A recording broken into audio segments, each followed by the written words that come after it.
So yeah, it's been a while. I think you've been well. Yes, it feels like I've been. Have you done one this year? Yeah. The January.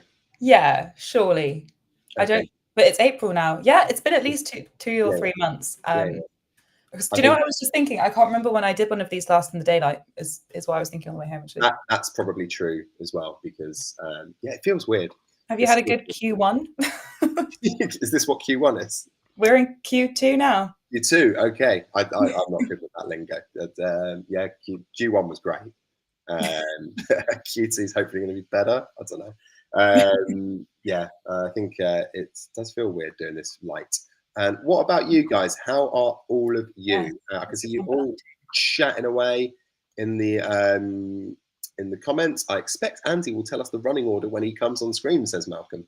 You are right. I do always tell the running order. And a lot of the time you guys don't listen and then ask me to repeat myself. I just jest. So we will go through that briefly. Jess will run you through that just in case I get it wrong.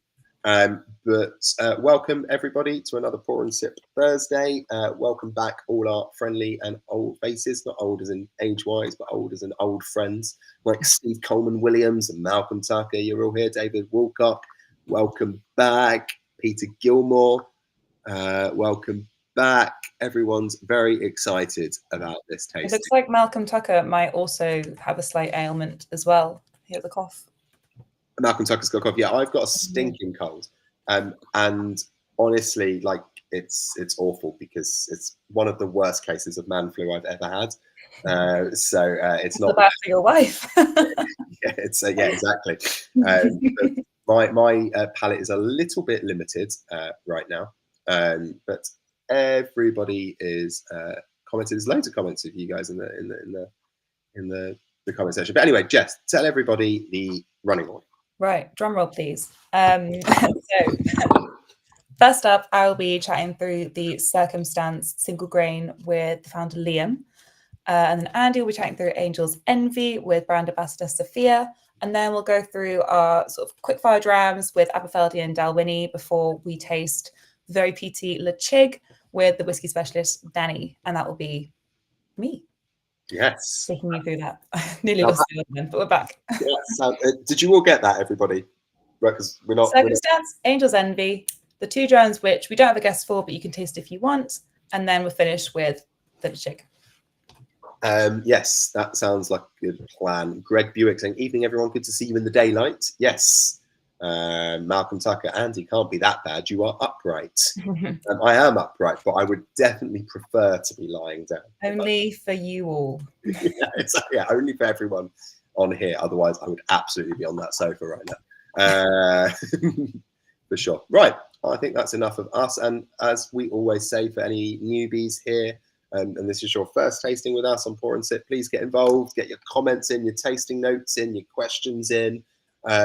Just open community here. Get involved. Let us know what you think of these drams and let our guests know what you think. And if you've got any questions, please ask away. There is no question that's too silly, so please just ask away.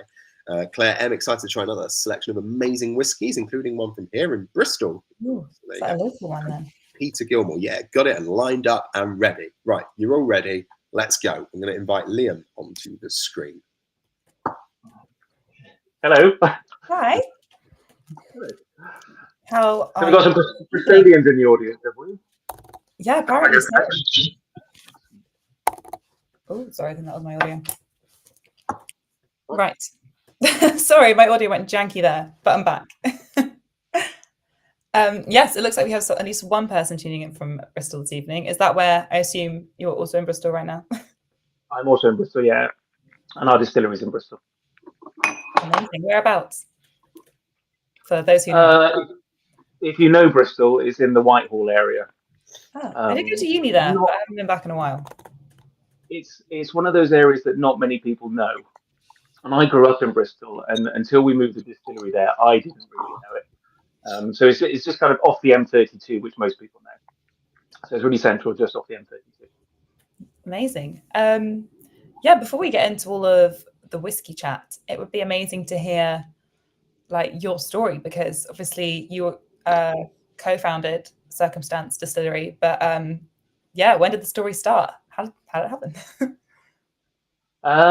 So Dani and I founded our first distillery, which was back in 2013, 2014. And that was when gin was just starting to become interesting. We had the likes of kind of Sipsmiths and Sacred had just kind of come on the scene. And then we were kind of following up closely behind them, seeing what was going on, saying, actually, what's happening here in gin is quite interesting. So we started a little gin distillery. And that was great fun. Made a load of different gins. And then a few years into that project, it was kind of like, okay, gin's fun, but where are we going next? And we could see kind of what was happening with gin, and it wasn't looking that interesting in the future. Whereas what was happening in whiskey around that time, around 2018, was very interesting. What was happening over the pond in America, kind of new distilleries opening up in Australia, New Zealand, all the kind of new world whiskies, Europe. So it was like, okay, there's some really interesting things going on in whiskey. And the more we started trying of these new world whiskies, the more we wanted to kind of get involved in that. And we thought, we could probably add here, we could add something to this. So that was where the kind of the impetus to start moving into whiskey came from. So it wasn't a case that we wanted to make whiskey and then make gin to, pass the time and make a bit of money. Yeah. It was kind of gin was great, and then what are we doing next, kind of thing. Yeah, and just seeing all these kind of great things that were happening, just kind of led us down that path. So yeah, 2018, we finally got round to getting a building and getting some kit installed, and then took it from there, really. Amazing. So are both distilleries still running? Yes. Yeah. Amazing. Yeah, we've got one little one up in on St Michael's Hill, and then the big one, Circumstance, is down in Whitehall. Oh wow! So you started that 5 years ago? No, 6 years ago. 2013 was the gin, and then 2018 was the whiskey. 2018 for the whiskey distillery.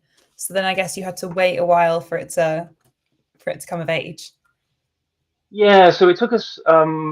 We didn't put any pressure on ourselves, and we didn't have any investors or any kind of financial pressures in that sense to get stuff out.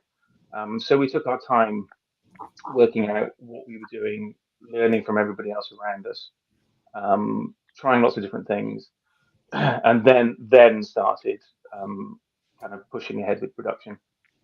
And there was a lot of influence we had from, as I was saying, across the pond, but also the breweries in Bristol. And for the Bristolian in the audience, Bristol has an amazing brewing scene. We have some amazing brewers here. So talking to them about kind of grains and yeasts and the flavors that they're getting was, quite inspirational and a big part of, that first year of our journey, really. Yeah. I mean, I guess as well, like, English whiskey is sort of not known for it, but there's no prerequisite, there's no sort of like history like there is with Scotch there. So where do you begin when making a gin? There is history for English whiskey, and whiskey was made in Bristol up until the 1940s, and it was one of the biggest distilleries in the UK. They were exporting to Ireland and Scotland, who were using it to blend whiskey. So England does have a history of making whiskey, just not in the last kind of 40 years or so. Sorry. No, that's so interesting. That's so good. I feel like, why does no one remember this? I don't know. I don't have any of the. There's lots of there's a I forget the name of the book, a big compendium of kind of whiskey distilleries from 90, 100 years ago, whatever it was when it was written. And Bristol Distillery listed in there, Liverpool, a couple in London. So there was some good stuff going on back then. Amazing. Love that. Well, I guess to rephrase my question, like where did you start when because you had a blank canvas ready to work with? I don't know, was that like exciting or daunting or both? Exciting. We didn't have any kind of we didn't go into the project thinking, oh, we're going to make single malt or we're going to make bourbon. So we made some single malts. We used all sorts of different grains, from oats to rice, different types of barley, malted, unmalted. And what we decided at that point was that we wanted to use multi-grain mash bills. We didn't just want to use malted barley. Whenever we added in more grains, there always seemed to be more layers there. So even in what's turned into our kind of our barley expression, our thing closest to a single malt, even in that one, which is actually this one, even in that one, we have a proportion of raw barley. So it's 85% malted barley, but 15% raw unmalted barley. And that's why we call them single grains, because they can't be single malts, because they're not 100% malt. So it's clear, it was, from those early kind of months that first year, we wanted to use multi-grain mash bills. And we didn't stop there. And then we decided that we weren't just going to use one mash bill, we'd use at least two. And we've ended up with three mash bills that we make all the time now. So there's that barley one that I was telling you about with the raw barley and the malted barley. There's one based on wheat, which is 70% wheat, 30% malted barley, and then rye, which is 51% rye, 49% malted barley. Okay. And they were the three mash bills that we now work with. So that was the kind of our starting point, was the grains. And then, as I was saying, the second kind of area that we spent a lot of time working on was talking to brewers about the yeast that they use. And from knowing lots of brewers around Bristol, it's when you talk to a brewer, they would never use the same yeast for two different types of beer. Yeah. It's just not done. And they were quite adamant that each yeast adds a very different flavour to the beer that they're producing. And they would say kind of around 20% of the flavour that we're getting in their beers they could attribute in some way to the yeast. So we started messing around with yeast as well, with these different mash bills, and we're getting the same kind of results in our new malt. 20% of the flavour we thought, could probably be attributed to the yeast. So we use different yeasts for different mash bills. So the barley is done with a saison yeast. The saison beer yeast is quite fruity.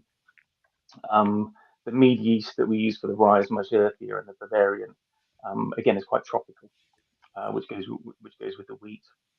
So that was the kind of like the second kind of phase of that we were looking at. And then the third thing, which that we took on and were quite interested in seeing what was going to happen when we changed it, was the length of fermentation. Ooh. And that kind of inspiration came from people across the pond in the US and Australia, and a little bit from Europe. And there has been over the years this kind of tendency amongst new distilleries to lengthen the fermentation. So they're going out to kind of 4 or 5 days, a lot of distilleries now. So we started taking it out further and pushing it further and pushing it further. And almost all of our fermentations now go out for 14 days. So they're super, super long fermentations. Really? I don't think anybody gets that long. But again, it adds another layer of flavour. You get a lactobacillus infection after kind of 3 or 4 days, which then competes with the yeast to form ethyl lactate, and the ethyl lactate gives a real kind of chocolatey creaminess in the mid palate of the new make. So that ended up being the kind of the three kind of pillars of what we do in the distillery, is the multi-grain mash bills, the brewing yeast, and then the super long fermentations. Yeah, that sounds like a lot to play with. Yes. Yeah. So we have the single grain in this month's Pour and Sip box, which I believe is your first core whiskey. Yes. So we started off releasing some kind of grain spirits that were quite young and quite interesting. And then we're releasing the 3 different mash bills: the barley, the wheat and the rye, and they kind of come and go periodically. So we've actually just released another barley release, which is just out. But we wanted to have something that was kind of representative of what we do, always available. So that's when we started working on the core release, which turned out to be the estate. So would you say that this is like, if someone wanted to know what the core character of Circumstance was, this would be what you would want them to see? Yes, yes. And it's a whiskey that we've made from, when we first started thinking about what we were going to do as our core release, our thought process kind of went down the kind of, well, which one of these is the one that we identify with most? Is it the barley in a ex-bourbon cask? Is that our favourite? And eventually we went back to what we were doing before and the kind of thought processes before, and it was about kind of layering flavours and building flavours. And that's when we started using all three of the mash bills. So the estate release is a mixture of the barley, the wheat, and the rye. So it's a combination of 4 grains, I think 3 yeasts and 3 different cask types. So it was all about the kind of the layering of the flavors. But each of the mash bills has our kind of with the super long fermentations, we get this kind of signature kind of chocolatey creaminess in there. And that comes through on the tasting notes. Can I just can I interject? I've just got a question come through. It's probably a good time to ask it. From Jonathan Childs. He's saying, what would a typical fermentation be, say, at somewhere like Glenmorangie? My understanding is that I don't know whether it's still true, but kind of 3 or 4 days, and then newer distilleries, particularly the kind of English ones and the New World ones, are pushing it out to 5 days, 6 days. I think I know about some that are going out to 7, some to 10, but not 14 yet. It's a really expensive way of making whiskey. I wouldn't necessarily recommend it if you're for the money. Yeah, and I've just realised I saw you having a sip there, Andy, and I don't know why I haven't done this yet. Because you've been talking, I've been drinking. This is true. I mean, while I get to have a sip, do you want to? We've got some crazy tasting notes coming through, like they're really great. So I'll start with Steve Coleman Williams is saying crisp, fresh green apple and raspberry strudel, topped with dark chocolate chips, proper Sunday roast pudding. Okay. Malcolm Tucker, lovely nose. Lovely nose on Circumstance. Initially getting fresh twist of lemon zest, then cereal notes. After leaving a short while, got apples, real boinga. Saying, oh, just hello all. I've made it to live stream, live tasting this week. Yay. Peter Gilmore, citrus, orange, and lemon to the nose and faint whiff of chocolate. Anthony Mullins getting the dark chocolate through, and Andrew Hewless, apple and vanilla all the way. Peter Gilmore finished with apple. Clive Hampton, orange and citrus fruits on the nose, creamy with white pepper palate. Real boinga, I'm getting chocolate-covered orange peels on the nose, which persists in the taste through the orange. It persists through the taste through the orange, takes over a bit with ginger spice and a nice tangy bitterness that lingers. And yes, okay. It's really, really creamy.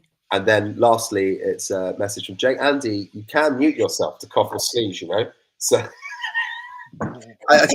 I'm proving to everybody, I'm proving the point that I am actually ill. It's like the opposite of you're on mute. Yeah, please. For God's sake. So those are some of the taste notes come through. And then Malcolm Tucker, the palate, sugar-coated vanilla slice, ginger spices, finishing with lemon drops. Wow. Yeah. I think a lot of people pick up that citrus and the chocolate, which is kind of our kind of hallmark. Yeah. I was going to say, in your words, Liam, sort of like how would you characterize this whiskey? I think they've summed it up really well. I know each of the components quite well, and I know that the barley, we can get a lot of those kind of appley notes coming through from it. The person who was talking about vanilla slices and custard, the wheat always gives me those kind of vibes. Like the chocolate and the citrus is always there. And so, and again, it's toned down a lot in this, but there is a little bit of the rye spice going on as well, which some people pick up on. So, yeah, How do you obviously you put a lot of work into like the grain selection and the fermentation and all the flavors there. So how did you choose the cask types? Because I guess you want to enhance but not mask any of those flavors. And I know fermentation flavors sometimes can be quite delicate. Like there's a lot of ripe fruit in there. Yeah. So the kind of the gentlest cask is the ex-bourbon cask, and the harshest cask that we used was the New European Oak. That kind of came down to the when we were putting it together at the end. So it is predominantly the ex-bourbon cask, with smaller portions of the other two. But yeah, our approach to casks is a bit scattergun. I let the distillers I give them, they get their lists from the brokers of what casks they could possibly get. And then they come to me with these lists and go, can we get these? Can we get these? And I'm like, well, yeah, pretty much. But can we also maybe get some ex-bourbon as well? Because we can't just get Sauterne and Vermouth and port and everything else, tequila. We needed at least a couple of ex-bourbon as well. So in the distillery, we do have a lot going on, but our thankfully they listen to reason, and we do have a kind of core selection of ex-bourbon and New European Oak. So they make up a lot of what we do. Yeah. More tasting notes coming in. Steve Conn Williams has said proper white chocolate cream and sweetness, but a lovely little dance on the tongue. There you go. P. Burrett, very spicy and citrusy, citrus fruity, but is lacking something, probably age. But personally, I'd like it a tad heavier. It's Claire M. Spiced apple strudel and vanilla cream, delicious. Anthony Mullins, very creamy with sweetness coming through. And everyone says it's been ages since they've had strudel. So there you go, coming through there. Yeah, the creaminess. I mean, part of that is the long aging, probably most of it. But also the raw barley that we use can add a kind of creaminess as well. Yeah. Are you? I mean, it sounds like there's loads of experimentation going on. Are you focusing on sort of like cask experimentation, or do you have like an age statement insight that you're after? Can you not say? We're not that interested in age statement, and in one of our releases recently, we actually blended back some new make into it. Ooh, I like that. Well, it was quite a brave thing to do. Suddenly, it doesn't become whiskey. It doesn't actually become whiskey anymore. Because it's not whiskey at all. We released that had to release it as a grain spirit, although in fact, almost all of it was kind of over 40. So we're not interested in age statements. Cask, yes. The grains and the fermentation side of things more so. And I mean, for instance, the last thing we did about 10% of what we do is completely experimental, and we don't know whether it'll ever end up in a bottle or not, and it doesn't really matter. But we did something called a co-fermentation. So it's been kind of in, I think, California, they do a bit of it. So they ferment apples and grapes together, and form this kind of hybrid wine cider thing. So in the West Country here, we have a lot of great cider producers. So we decided to do a co-fermentation with our grain and local apple juice. So we used about 10% apple juice, to do this co-fermentation, which is now, it turns out that whenever we put apples near, particularly our wheat spirit, it's delicious. But it also works really well when we put stuff inside a cask and things like that. So this co-fermentation is now, I think it's probably about 6 months. 6 months in. It's coming along well. Yeah, it is. Yeah. Like I said, anytime we put apples near us, it works very nice. I feel like apple and rye would be good because it'd be like the spicy and the sweet. But then again, I know nothing about fermentation. Just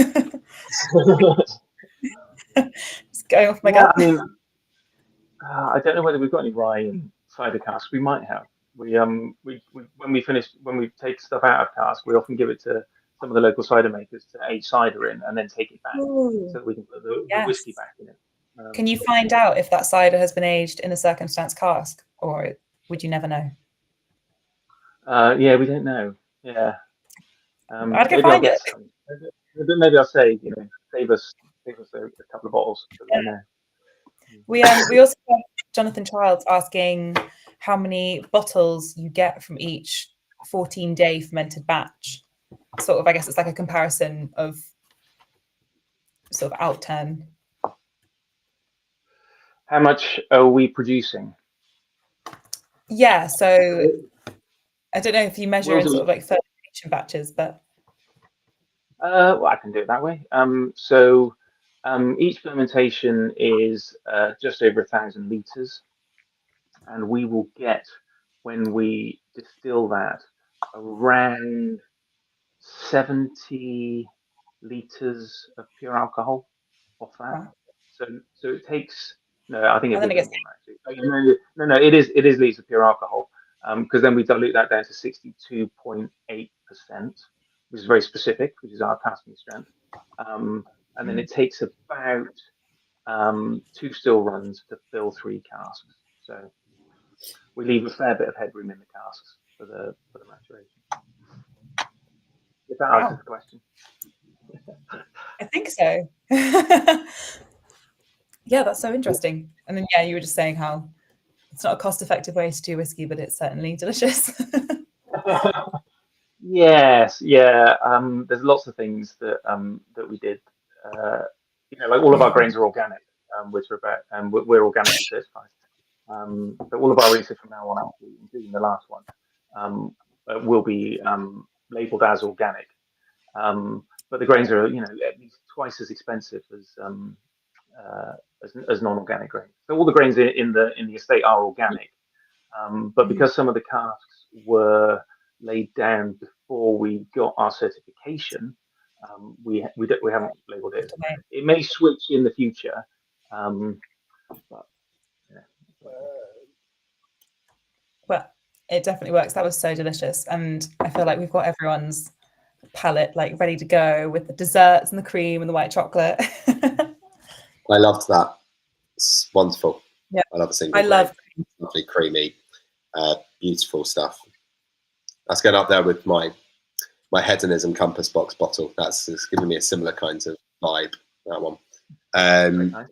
I'm pleased Sophia is back, because I was just about to introduce us and she'd just gone. I was just getting panicky there that I was going to have to talk about Angel's Envy myself, though I can see her. Anyway, sorry, I'm talking to myself. Thank you very much, Liam.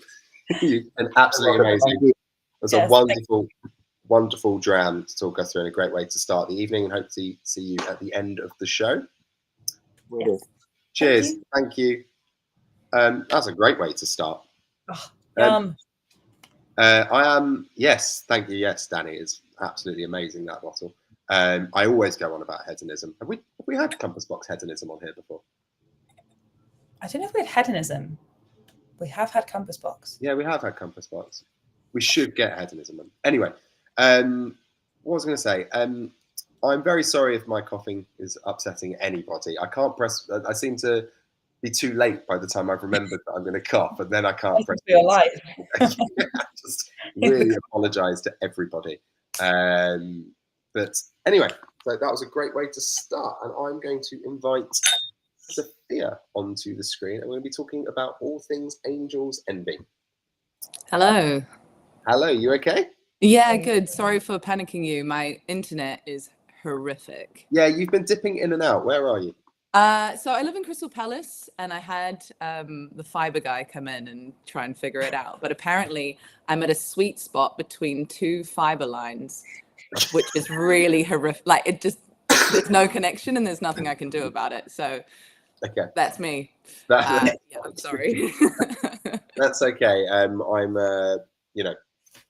If I have to go and talk the rest and be the brand ambassador for Angel's Envy, You've got the cards, so you're good. I've got the cards. There you go. Yeah. I've got the cards. So let's You'll be get fine. into this Just read now it out. before anything happens. Firstly, Sophia, talk to us a little bit about yourself and how you got into the whiskey industry and found yourself as the brand ambassador for Angel's Envy. So you might be able to tell by my accent, I come from New Zealand. I basically moved here and out of necessity got a job as a waitress. Absolutely hated it, but was obsessed with the bar industry, really wanted to be a bartender. Kind of went to all the trainings, became a bartender, bar manager, didn't like the hours, still wanted to work in alcohol. I worked for Diageo in sales, hated sales, but always loved the idea of being a brand ambassador because I thought it kind of combined all my loves together.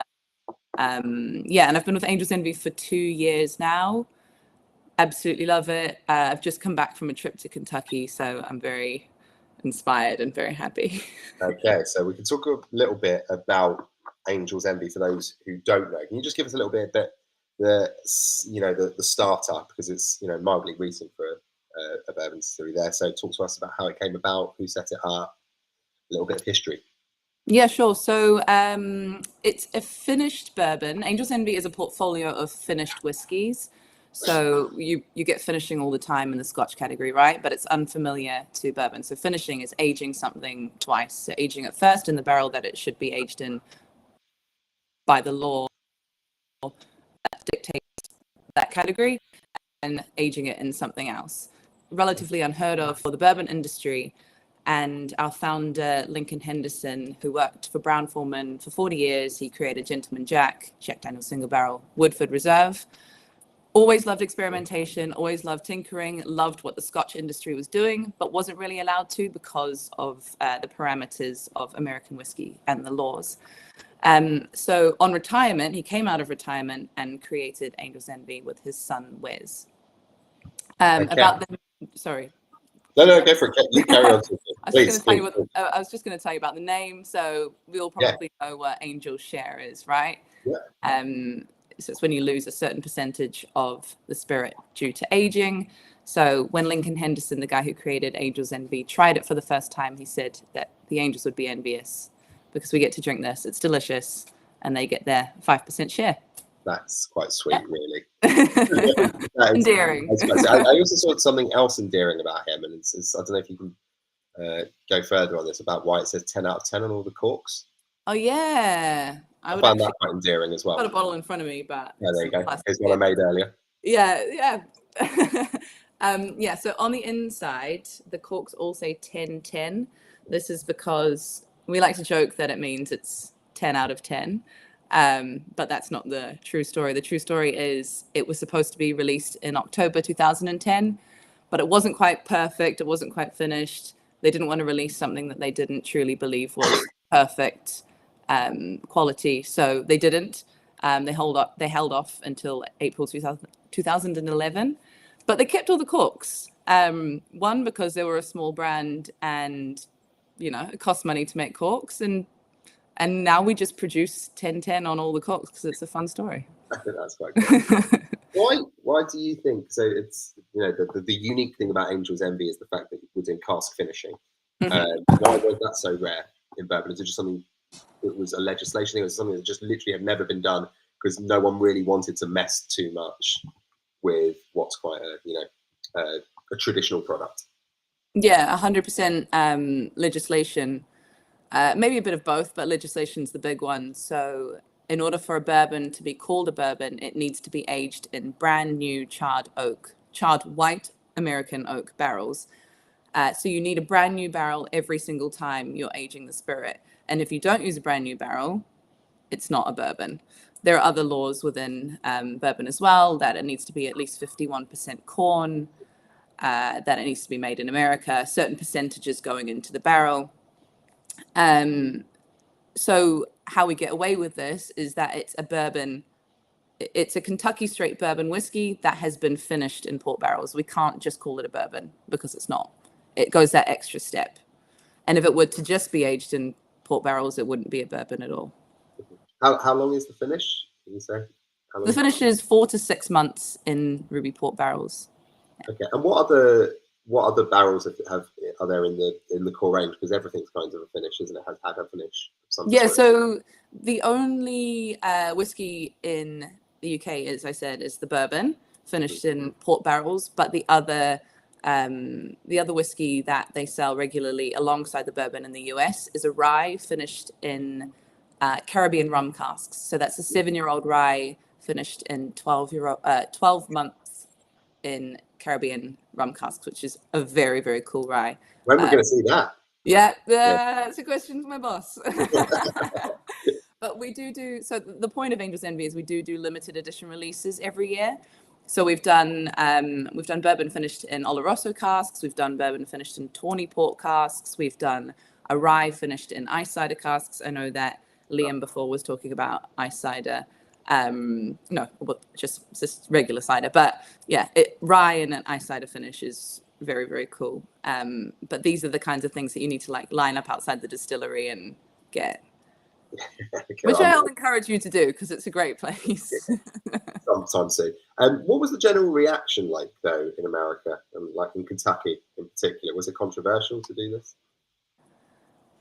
I can't tell you what the initial reaction is like. I think in joining Angel's Envy at the start of when it was brought into the UK, I had a lot of pushback here about, it's not really a bourbon because it's finished.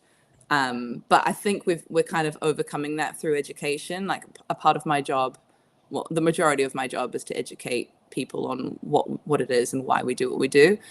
But the perception in America, I don't know what the initial reaction was like, but I think it's just kind of become common now. I know a lot of other brands are experimenting and finishing, and I think the bourbon industry as a whole in America is quite like a rising tide lifts all boats, right? So if we're doing good, we're all doing good. And if bourbon is booming, then we're all doing well. So I don't think it's looked badly upon necessarily.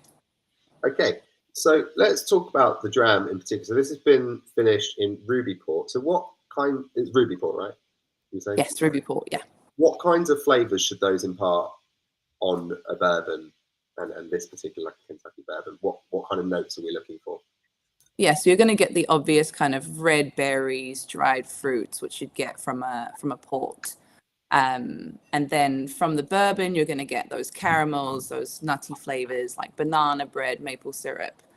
Combined, I think, because of the kind of subtle finish of the port barrels, you're getting that like really like those complementary flavors and that kind of subtle nuance of red berries and dried fruit on the finish that don't overpower each other and just create like just a very pleasant bourbon to drink. My kind of main tasting note is like brunch, like French toast, maple syrup, some berries and bananas. Nice. Like breakfast whiskey. That's Yes, I'm so tempted to read the comments out myself. It feels wrong that I'm not, but go on then. Oh no, take it away, Andy. No, I'm joking. Go. It just feels like I feel like I'm like going through it myself, and then I'm like, hey, go.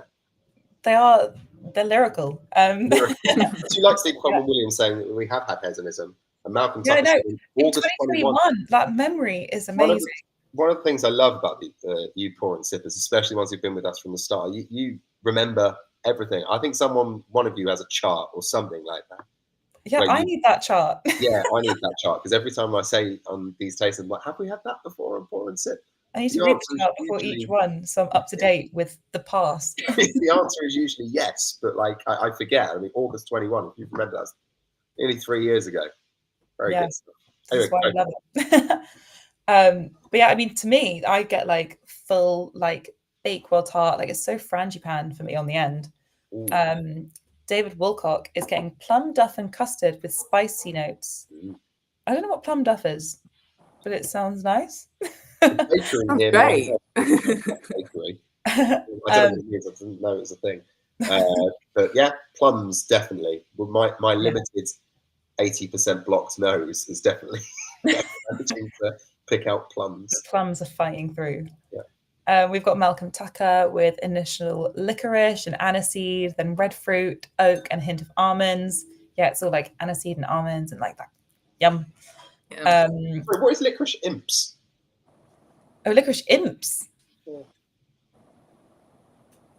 Okay, so we need clarification on what a plum duff is and a licorice imp. Yes. Please. We're don't- learning. We've I'm also got learning. we've got someone saying that at least 1010 is the correct date format.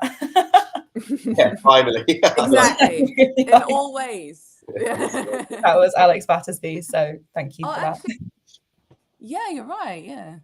Very good. You can't go wrong. Jonathan Charles, definitely raw almond on the finish. Steve Corn Williams, plums, Annecy balls and custard cream biscuits. Anthony Mullins, lovely fruitcake on the nose. Peasy Gilmore is lovely to the palate, strawberries and cream. Clive Hampton with like toffee, caramel and vanilla, all those lovely sweet notes. Steve Corn Williams is getting a bit of fudge too. And we actually have a question from Jonathan Childs asking, do you buy in or do you produce the bourbon that you finish? We produce it.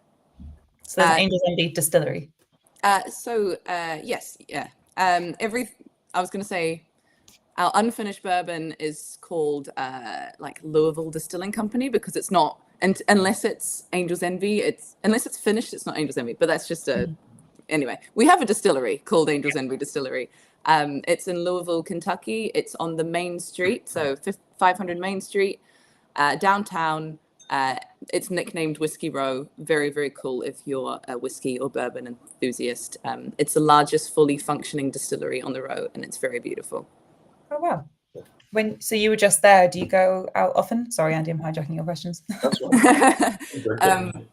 I've been with the brand 2 years. I've been 3 times. A part That's a of good what start. I do, yeah. So a part of what I do is try and get people excited about it, try and get bartenders excited about it. So I create programs and create competitions to get people over there. Want to extend this to like off trade as well and consumers. But yeah, I think it's really important in order for people to truly understand and love the brand to get them out to Kentucky. It's a very, very cool place.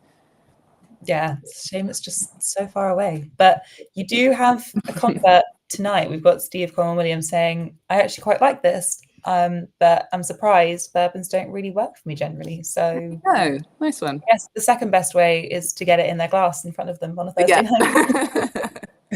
For sure. Yeah. There's loads here. Loads of taste. Oh my God, they've all come through. Yeah, they've all come through all at once. Right, off we go again. Real wine, get cream vanilla on the nose. It's a surprising citrusy feel, like lemon drizzle onto a vanilla cream pudding, and finishing with a nice spicy vanilla toffee. I mean, I've eaten, but I'm already hungry again. Yeah, this is unreal. Neil Bolton, I like this one. I love a good bourbon, but this is different in a good way. You can definitely taste the cask element. I guess, it's not Angel's Envy without the cask. So Nice one. Malcolm Tucker, fruity plum jam on bread. 90 to 100% dark chocolate, cinnamon spice finishing on fresh strawberries. Very That nice. is specific and I like it. Yeah. David Wilcock with maple pancakes and a savory chili cinnamon. Yeah, I feel like the heat in this is like a chili heat for me. It's not like peppery. Does it have any, sorry if you said, does it have any rye in here? Yes, 18% rye. So the mash bill is 72% corn, 18% rye, and 10% malted barley. So from corn, you get that like rich, creamy sweetness that you associate with bourbon. Rye, you obviously get that like savory baking spice as mouthfeel. So that's where you get those like chili notes.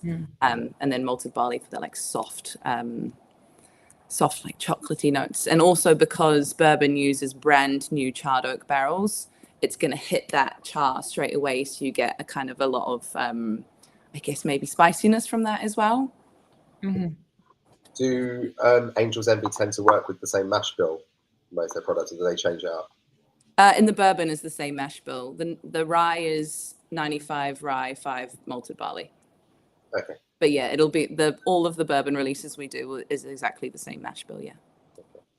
Apparently, licorice imps are a thing. They're an old, about 3 millimeters square that come in a tin and are often available from the chemists. So, there you go. I had a question. What? This is obviously a lovely dram. What kind of cocktail would you put this in? I was just thinking about that. Brilliant question. A lot of what we do is around cocktails, and it's a great whiskey for cocktails, for bourbon cocktails. The signature serve is a Manhattan. So because of that high rye content and because of the fortified wine finish, we like to pair it with fortified wine. So my favorite version of a Manhattan would be 50 mils Angel's Envy, 20 mils sweet vermouth, 5 mils creme de pêche, tiny bit of creme de pêche, so we'll brighten it up a little bit, and then 5 mils of sherry of your choice, depending on the season. It is delicious. Stir it with ice, pour it in a coupe. I'm going to need that in writing. Yeah. Yeah, I can put it in the chat. Any particular type of sherry, or just any type of sherry? So yeah, it depends on the season and how I feel. I might use like Fino in summer or like Oloroso in autumn. I don't know, like whatever's in my fridge, to be honest. Whatever's not off, I will use. Alex Battersby asking, would this work in an old fashioned? 100%, yeah, 100%. Perfectly, and you're going to get those extra notes of like red berries, dried fruit that you wouldn't normally get from a regular unfinished bourbon. Yeah. Jess, you got any more tasting notes coming through before we wrap up? Quite a few. At the moment, we've got Richard Wingrove really liking this. The fruitiness from the port brings an extra dimension to the normal bourbon flavors, which is just bang on. We got Paxman saying that instead of an after dinner dessert, a dram of this would work a charm, which I feel like I'm seconding. Works, yeah. Sounded wrong, sorry. Sorry you had to hear that. But that might be all the tasting notes, but they were good. That was a lot. And also plum duff is a Christmas pudding. That does, yeah, that seems about right. I could have probably deduced that, but I wanted to ask. And lastly, are we going to be seeing more Angel's Envy in this country? Yes. I can't tell you when, but yes, we'll get there. Yeah, because this is. I'm trying. Yeah. Come to my house and we can taste some. I've got some. Don't say that. Crystal Palace isn't that big. I'm in West London. I very rarely come to. But for Angels, for some more of these bottles, maybe. I mean, Angels Envy. Crystal Palace is mad far. Jess, you're in. I'm in East Dulwich actually, so we're neighbours. I'll be there. Thanks for inviting me. And what is the future? Is there any kind of product that's going to be coming out soon, even in the States, that's like a new kind of cask finish that's going on that you can let us know about that could be interesting? We just did a GTR release, a global travel retail duty free, which was the port finish, but very port forward, single barrel, not single barrel, it's like select barrels, very port forward. And 50%, so a little bit different there. We've just had a new master distiller come on board, Owen Martin, and he's just done his first releases, which I have up there, which I can't remember what they were, but yeah. Nothing is kind of a regular rotation. Nothing is like a regular skew apart from our. If you were in the US, the bourbon finished in port casks, the rye finished in Caribbean rum casks, single barrel and cask strength. Those are the main ones that we've got at the moment. They all sound pretty good. So hopefully we get a bit more of that coming over here at some point soon. But for the time being, this keep one pushing for it. Yeah, keep pushing for it. And if you harass my boss, we'll be good.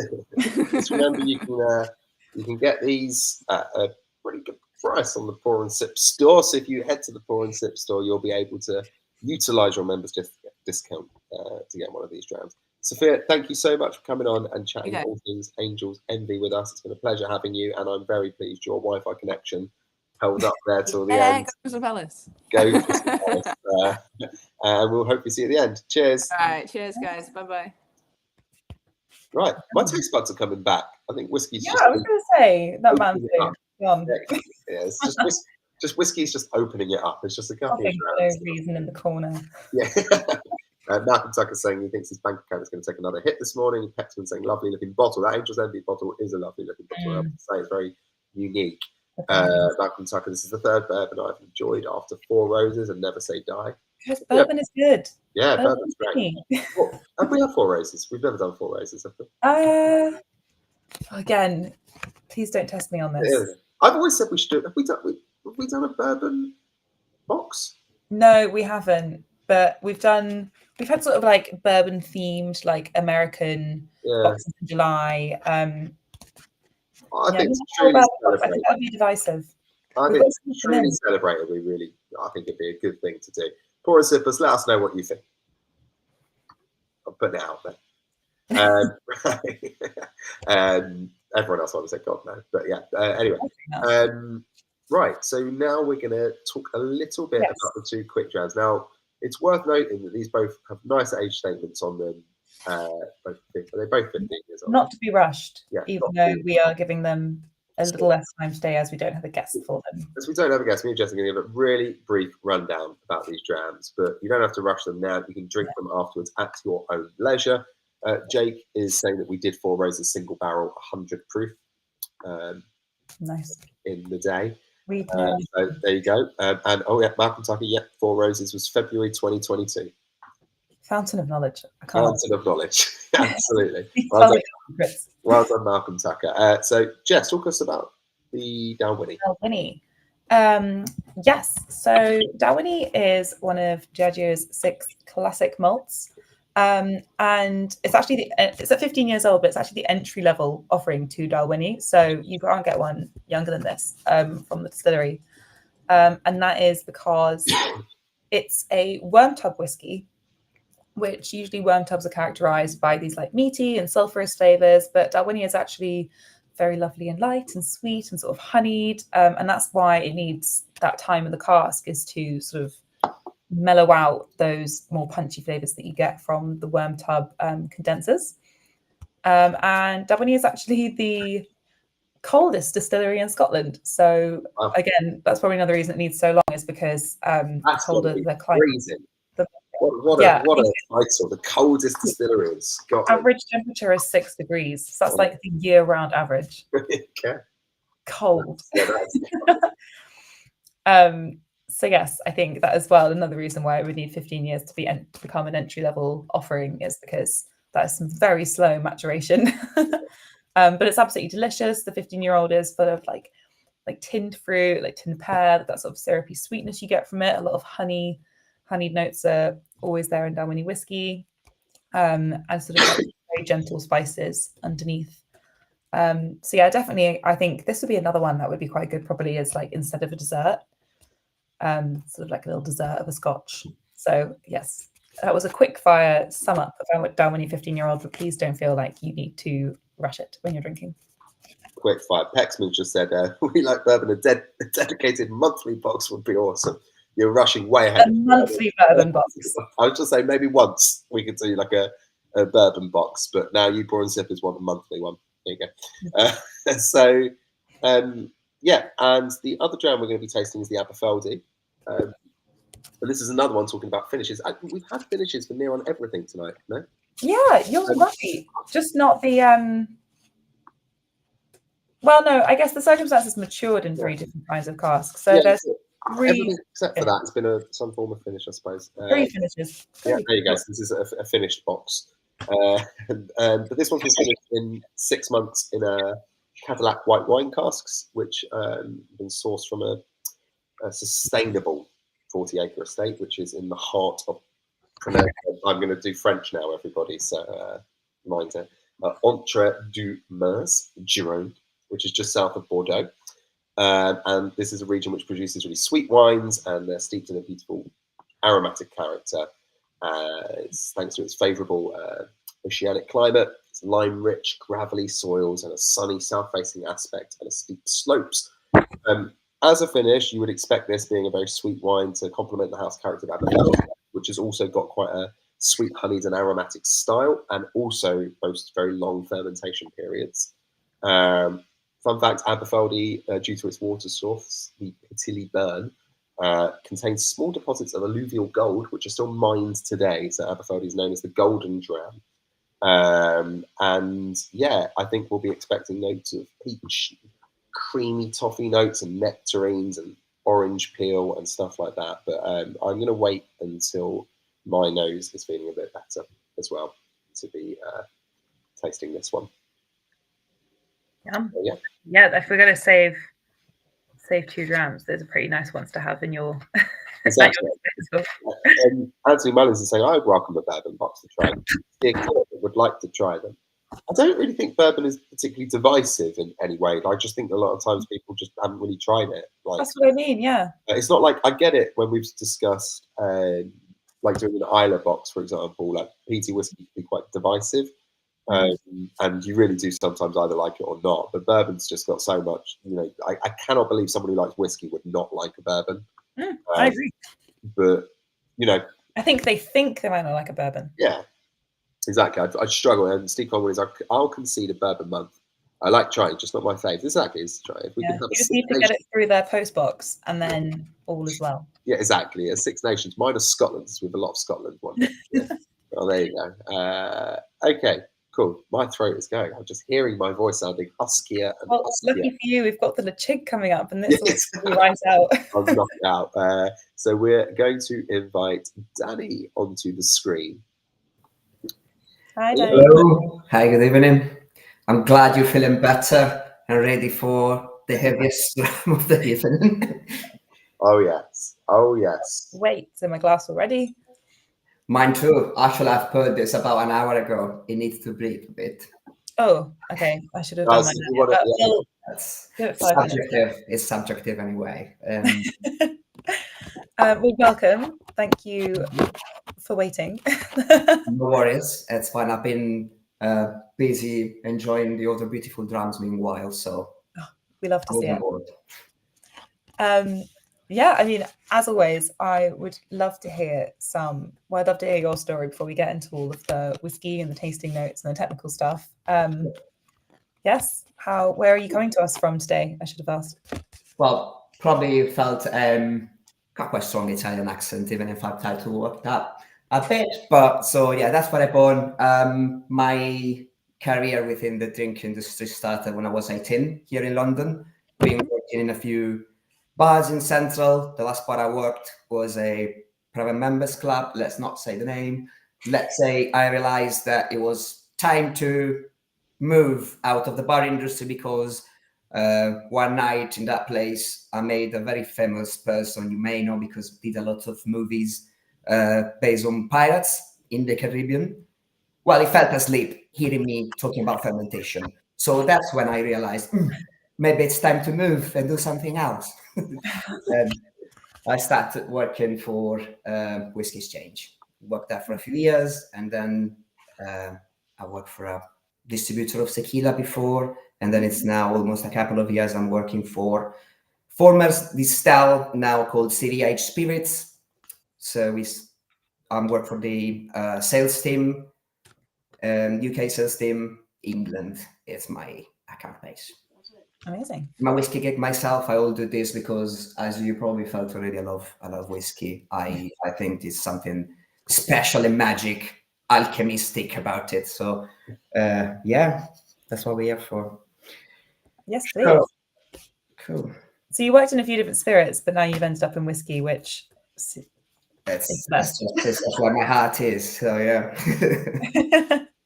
I love that. And you're still in London? Are you coming? Yeah, West London. FYI, if you're on Where are you? Well, West Ealing. Oh, I'm in Acton. Right. Okay. Well, whenever there's a new Ledaig upcoming. Oh, I'm happy with that. You know where to come. I went for the last. I got that. I went to a tasting. What's the newest one? The Triplewood. The Triplewood, yes. Just behind me there. Yeah. Really good. Along with that Tobermory, the 26, which is one of the best things I've tried. Yeah, 26 and the Triplewood. Yeah. You guys aren't trying that one in your pouring sip box. I can assure you of that. But it's tasting. It's lively. It's amazing. Leaving it in. Anyway, sorry, carry on. No worries. No worries at all. Amazing. So, yeah, today we are sipping a Ledaig, which is from Tobermory Distillery. But for anyone who doesn't know, could you just explain the difference between Ledaig, Tobermory, how they're connected? Sure. So, long story short, Tobermory, it's one of the oldest commercial distillery Scotland. Has been founded in 1798, so quite old. Main difference in between Tobermory and Ledaig is Tobermory is made with unpeated malted barley. Ledaig is made with peated malted barley. So peat, it's a combustible. It's basically partially degraded organic matters and leaves, let's say, compressed, and it becomes soil. Then you take literally, there is obviously a method you have to dig in profundity. The deeper you go, the peat is going to have a different effect on your final product. But basically, it's pieces of soil dried out, which you can use as a combustible. So the germination of the barley is stopped by the smoke of the peat in this case. Another small difference would be the cut point. So when you really want to push phenolics or smoky flavors out, you need to have longer cut points compared with like a regular unpeated whiskey. That's like a general rule. It's not always the case. Another special, very special thing that we have at Tobermory Distillery is the shape of the lean arm of the still. So stock a bit with my hands in a very Italian way to let everyone understand. To make the still where there are two stills in every distillery, a low wine and a spirit still. No, sometimes there are differences in shapes. But yeah, our one have a sort of bulby lantern shape. Then the neck goes up and you have a lean arm normally. Yeah. Our lean arm is actually horizontal and then has a 90-degree angle. That means the steam needs to work its way up so hard that you maximize the copper content equals you get rid of loads of impurities.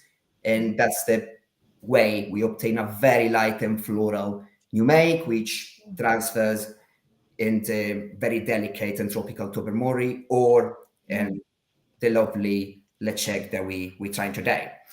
So that's so interesting. Yeah, that's because that's basically after the last refurbishment, there was no space to install longer neck. So that's the only thing it was. And yeah, sometimes magic happens in this way.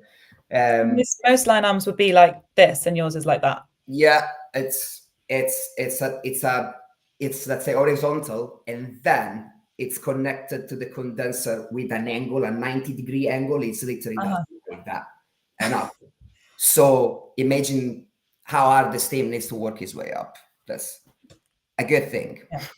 Oh wow! So you have the sort of, is the aim, I guess, with the chig to have the wider cut points, so you get all of the phenols in there, but then you manage to keep it still really light with the same line arm and condensation.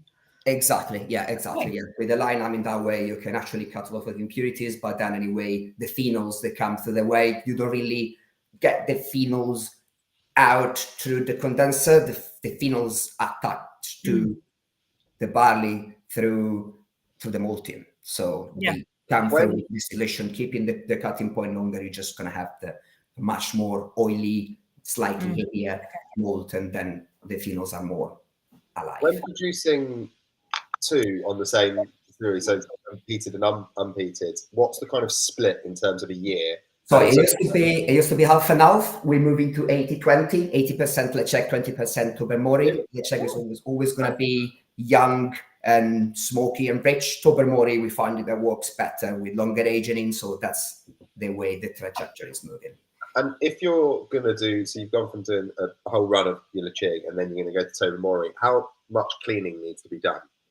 Well, that's a good question. And like, how I guess, I don't know exactly, but I guess probably all the stills, all the washbacks, all the mash will have to be cleaned with caustic soda. That's to really make sure that, some really strong cleaner, probably obviously would be rains and everything. Obviously food safety will be there and all that. But I believe they should have been cleaned with caustic. I've seen stills from previous job being cleaned with caustic soda and washbacks being cleaned with caustic sodas. It doesn't happen really often unless you're doing different runs, because otherwise there's no point doing that. It was a really small distillery which was doing both unpeated and peated, and they were cleaning it with caustic soda in between. So I think it's probably the same. I'm not entirely sure 100%, but anyway, that's you need a really strong solvent, let's say, in order to make sure that there's no. Yeah, you don't want any of that getting in there. No. In terms of ppm, when it comes to Ledaig, Yeah. What is it? 30 to 40. So Okay. there are other very iconic distillery on Islay, which are 30 to 40 ppm. And I believe you would agree, this is the sort of meaty, oily barbecue sort of peat. They'll say mainly there are two different type of peat. Medicinal TPC sort of grassy CBD peat, and the other meaty, oily barbecue feeling, which is our Ledaig. Is that dependent on where the peat has come from? But I think depends where the peat. I think depends from where the peat comes from, the depth of where you get the peat from, cut points, and everything. Yeah, I wouldn't say the terroir because that's the terroir when it comes. Yeah. When it comes to wine, the provenience of the raw material. I mean, we've talked about terroir. Doesn't really matter. Yeah, we do, but it's different. Sometimes, it's quite easy to get confused because the terroir in wines is where your raw material comes from and all that. Where your materials comes from in whiskey. We've had Waterford on this and Bruichladdich, and we've done the whole talk about that. Yeah, it's very interesting when listening to it, but yeah, it's definitely not something that is, widely. Widely discussed. Yeah, of course. Right, going back to us. To whiskey. Well, I should have led with this actually, because we've got such an exciting one today, because the only other place you can get it is on the Isle of Mull. Well, and a Master of Malt, but we're powered by Master of Malt. So yeah, really exciting. I think there's less than 3,000 bottles produced. Yes, I think so. Yeah, about 2,700 bottles produced. If I'm not wrong, you sell it at £99 or Master of Malt. I'm not sure about the current set discount as it works. It's worth to mention, this is 57.5%. It's the highest ABV dram we're trying tonight. I normally try the first sip without adding any water, and then I highly suggest to everyone, if you feel like, to add a tiny bit of water. Obviously, there are different ways. I just show you. I'm using a pipette, which you can get from any e-commerce, so very cheap. Otherwise, just a bit, something that everyone has at home. You just can get a little spoon and just, drop a little bit of water inside your glass. Bear in mind that it's easy to add water, a bit difficult to take it out if you put too much. So add it slowly. No suggestion. Take it now. See if your whiskey decompresses. Adding a bit of water. That's basically what you do. We're trying something at 57.5%. It's quite compressed. We didn't add any water after it's been taken out from the cask, regouged. That's the technical. I must be ill because I didn't see that was at 57.5%. If I'm honest with you, when I didn't look, and then you just mentioned it, and I just started drinking that. Well, that's another thing that happens when you drink really good whiskey. It doesn't really feel that strong. No, I'm used to drinking class strength whiskey, but in general, I just didn't even notice that was at 57.5. But I suppose that also means. No, it has to be said. I am too. That's why sometimes I rarely add water, but sometimes it's nice because often the ethanol can be too aggressive. That feeling of our tongue burning, that's ethanol. Yeah. If we add a bit of water, the whiskey decompresses, so we can feel all the other compounds inside the distillate, which are not ethanol. Yeah. So all the other flavors, molecular, and so on. I just had this splash, and it got way creamier for me. Yeah. So this is very interesting because we did a few Ledaig which have been wine finish, or one thing actually many of you may have noticed, which is Ledaig. It's pronounced Ledaig because it's a Gaelic word. I mean, if I can pronounce it, everyone can. It's safe haven, and yeah, I agree with that. It's my safe haven. Anyway, so the peculiarity of this exact expression is he has been finishing Amarone wine. Amarone wine is a full body red wine from Northeast Italy. The peculiarity of this wine is before choosing the grape, before breaking the grape and juicing them, skin on, skin off, doesn't matter. The grape are dried. So what happens is the flavor concentrates. You need way more grapes in order to make some amount of wine you will need if you wouldn't dry them. And then you get way more dark fruit notes, chocolate flavor out of it. That's how you get it. Those very strong flavor, they match very well with Ledaig, and they had an extra layer of what you just mentioned, creaminess and dark notes of berries. I can really feel like custard, salted caramel in it as well. Obviously, the classic barbecue, oily characteristics of Ledaig are still there, and there is this extra layer of flavor which comes from the Amarone wine cask. And I was quite surprised myself when I tried this. It's objectively quite difficult to do consistent, balanced whiskey when it comes to using wine casks. It's very difficult, and I was quite surprised myself seeing that this expression doesn't have any tannins, any sulfury aftertaste, any of those notes at all. It's just pure creaminess, pure like the good notes they have in mind about Amarone wine. So it's it's a beautiful drum in my opinion. Yeah, it's so rich, and like I drink a lot of whiskey within reason, but I don't find that the smoke is like so super overpowering. Like it's really lovely and balanced. I think I find with smoke, like you say, like the barbecue style smoke in comparison to the kind of Islay, much more TCP kind of iodine smoke, it's just a different type of smoke that, like, for me, there's a sweetness to this smoke that's there from, like, when you're talking about like sticky barbecue sauce and stuff like that, and it's definitely always there.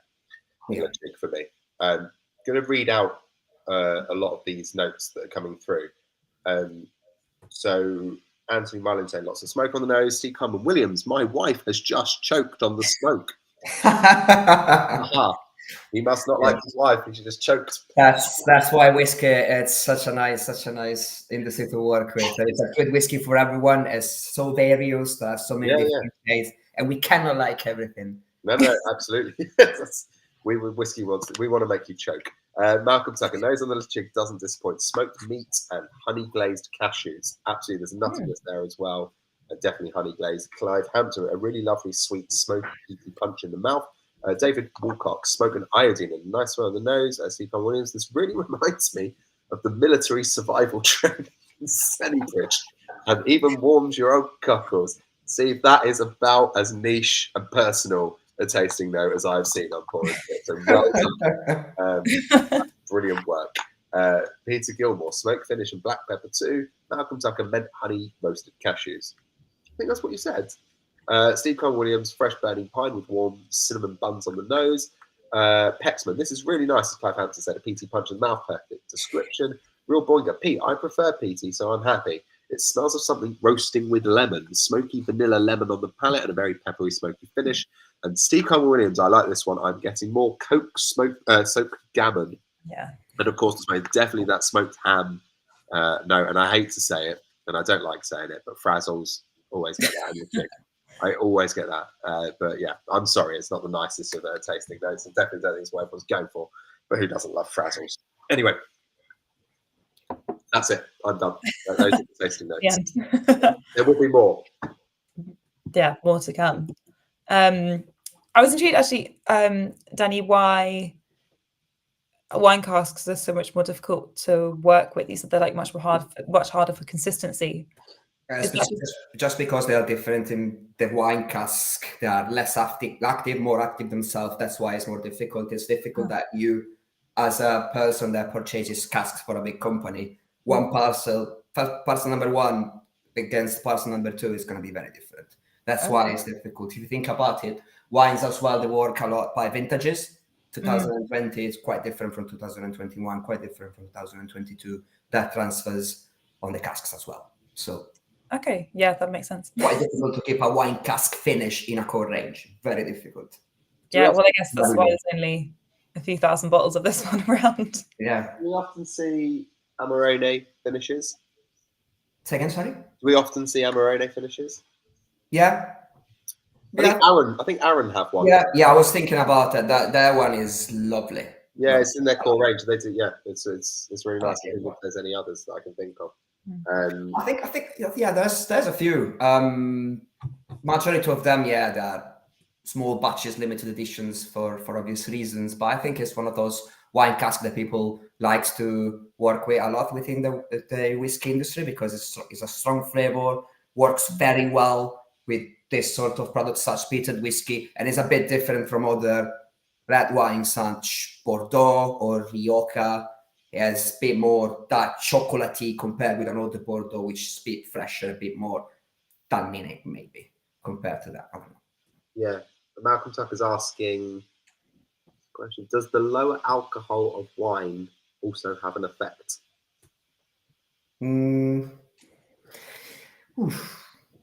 Yes and no. If you think like the differences in between ABV that there are within an Amarone, which would be, I don't know, 15-16% ABV, and a port, which is 20, maybe something like that, it's just 4% ABV. I don't think it does affect the final product a lot. Like the ABV itself is more like the kind of wine, the vintage of the wine, the barrel itself, and those things. Mm-hmm. Yeah. Interesting. Is it something, do you find that wine casks pair well with Tobermory whiskey, or is it sort of the unique DNA of the pig that works super well? Well, the majority of the Tobermory is unpeated Ledaig and Tobermory are finished or aged in sherries, technically sherries wine. So yeah, well, not wines in the let's say not fortified wines like regular wines. I don't think I've ever tried a Tobermory aged in, let's say, red wine like such, Amarone or Bordeaux, anything like that. But normally we use a lot of Oloroso cask, a lot of Pedri Menet, good quality casks for Tobermory, and long aging, so big casks. That's what you need.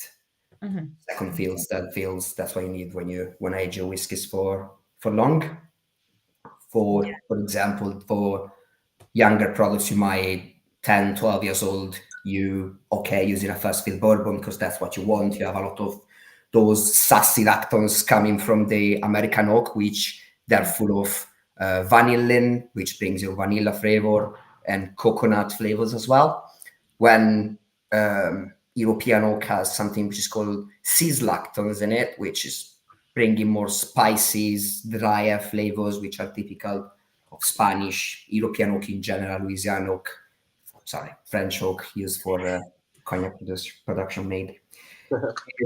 Now, oak, it's wood, the quality of the bottles that you buy are one of the key points when it comes to whiskey making, of course, and that time is going to do the rest. But if you invest in the quality of your casks, then you can expect better results later, and that's one of the key points the CDH is doing with our distilleries. Really so about the quality of the casks also for having this one. You snuck another one in there. Yeah, of course. Like everywhere. All right, David Walcott saying Smatten do a nice Amarone finish as well. So there you go with the Amarone finish. Dani, thank you very much. I think I'm just very conscious of time now. It's flown. It was 8:30, like a second ago. I don't know what happened. It was. Sorry, I talk a lot. Sorry. No, that was perfect. No, absolutely. We're here to listen to you guys. So thank you very much. I'm going to invite all our other guests back onto the screen. Liam, feels like forever ago we saw you. Nice. And Sophia, how's it all going? Did you guys, were you drumming along with us? Did you have? Of course. Of course. Did we give them the boxes? Is that? Yeah. We hadn't been doing that for a long time, and now we are. Did you enjoy that one? Took a day to come. Yeah, very much. Yeah. Absolutely. A lot of fun. Yeah, definitely a good one to finish with. that one. So usually at the end of these sessions, I'm going to ask a question that for our guests, and obviously you guys won't be offended too much. So for anyone who's not been a member of Portishead before, we're going to ask you what has been your favourite of this box, and all our regulars know this is coming, and none of our guests here are going to be anywhere near offended, because whiskey is very subjective and there is no right or wrong answer except the one you give. So what is been your favourite? And let us know in the comments and we will read them out. Other than that, I always like to ask you guys if there's anything you've tried recently that's really been special or you've really enjoyed and you wanted to, you know, you thought was unique, or something that you've tried recently that's really tickled your fancy. Liam, start with you straight away. Apart from your own. No, well, I will go from England though, if that's all right. Some of the English distilleries are really punching above their weight. So, I mean, a good example, if no one's tried it, is Wireworks. I'm going to do this again. We had Wireworks here, Jess. Yes. Yes. I'm sure about this. Yeah, we did. Yeah, go on, carry on. Sorry, Liam. Yeah, so I think they're doing excellent stuff. And there's a load of other really small English whiskey distilleries. Something I tried recently was a bourbon mash bill from Penrock, which was really good as well. Okay, it's they're very small. It's an exciting time for English whiskey, I think. Yeah. There's no rules. We can experiment and go in all sorts of directions. And that must be great for someone like you, instead of being able to just do that rather than, the regulations that you have in Scotland are giving you the chance to be able to do that. Yeah. Dani, what about yourself? I'll change the title a bit if I may, because the most interesting thing I've tried recently was an independent bottler of cognac, which I never tried before, and I was amazed. Like, quality against price, you can get some amazing liquids up there. I just wasn't aware of any independent bottlers of cognac until a couple of months ago, and I've been delighted from that. Apart from that, a malt which I recently tried, it's not a super new release. I think it was released like a year ago. It's a Bruichladdich fully matured in Sauterne. And it doesn't taste anything like any other Bruichladdich I've tried before, but it's very funky and has a lot of it's very weird in a way, because it reminds me some Tobala Mezcal, which they wouldn't have normally anything in common with a Sauterne aged malt, but they got like that after umami aftertaste, that mushroom truffle feeling in common, which is out of this world. It's amazing. That sounds right up my street. That does sound absolutely wonderful. What about yourself, Sophia? I'm going to go with the bottle that was right in front of me. So I got this guy for $20 in the US, and the master distiller of Angel's Envy was telling me it's the best thing I can buy in Kentucky. Old Bardstown, it's called. It's made at the Willett Distillery, so quite rye forward, lots of like clove, ginger, pepper, very oily, like lemon peel. It's just like super nice. I love the old school bottle. Can I see it again? Yeah, it's cool, right? I love the label. I was like, $20. Yes, great. Please. Love that. Is it straight as well? And you can only buy it in Kentucky, which is the reason he told me to get it. Another one on my radar is the Heart Cut. It's an independent bottler. They just won Independent Bottler of the Year. A good friend of mine, and they've been releasing independent bottlings from Few, Cotswolds Distillery, and Milk and Honey, to name a few. Really interesting, really cool what they do. We've had all of those on for the interview. Oh, great. I love Paul. I love Paul from Few. He's absolutely great. He's been on a couple of times. Jess, yourself? I don't have like a specific bottle I'd like to shout out, but I had a crazy like mushroom and whiskey cocktail when I was in Glasgow the other day. Nice. And I've seen mushroom cocktails everywhere, and I'm just putting a PSA out here to like go try. It was like chocolate and mushrooms, like cacao and stuff, and it was crazy. And I saw another mushroom one somewhere else in London at Atelier Coupette, and I'm just saying mushroom cocktails are happening. Yeah, And they're really good. So good. So I don't think I've ever tried one. well, go to Atelier Coupette. Where's that again? It's in Soho. It's like the little sister, the sort of experimental younger sibling of Coupette. Oh, okay. Yeah, wild. I'm so boring when it comes to cocktails. Like, I just go in, and every time I order the same thing, I always just Is it an Irish coffee? No. Even if I'm in like a really nice cocktail bar and they've got all their cocktails listed, I always just order a Negroni. It's like the same thing every time. It's a good drink. And they're like, "Oh, we'll do you this Negroni. It's with this," and I'm like, "No, just Negroni." Like A mushroom Negroni. I'm buying gin. That's what I want. Okay, I don't want your white Negroni. I just want a Negroni. Or a Sazerac, but you very rarely seem to Get a Boulevardier. I love a Boulevardier. I do. Good. That is something else I'd go for, or a Manhattan, or a Sazerac. But I don't think we get Sazeracs. So you're a classic man. I'm a classic man. I like my Hard drinking. cocktails, spirit forward, 3 ingredients. Don't mess around with it. I'm the same. Yeah, thank you, Sophia. Thank you. I love a twist. Love a twist. No mushrooms in it for me, please. No Negronis with mushrooms.